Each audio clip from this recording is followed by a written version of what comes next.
this country is not like we're in such a good phase that it's so a land that is filled with milk and honey, everything is so nice and cozy like Switzerland. This is a country that is bedeviled with a number of issues. Every other day we're discussing it's either jam, it's either the standard of health, education, power.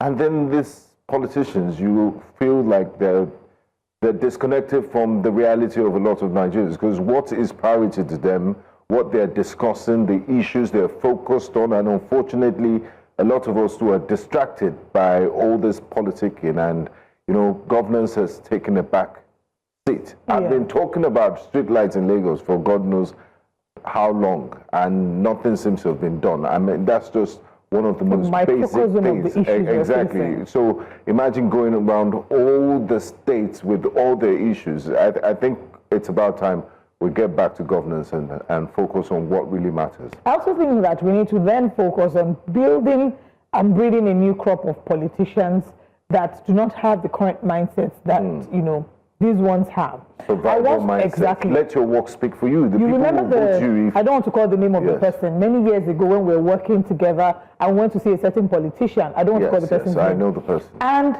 it was a conversation we were having, like we're about to interview this politician. We went there to interview the person. And if you remember, we asked this person, why do their generation not want to leave governance for the young people? And I remember this person's answer. The person's answer was that young people are not ready, that they will do the exact same thing that the older politicians are doing. So I think whilst we are advocating against the ills that we currently see in our political system, I think it's also imperative that we start to breed and build a new crop of politicians.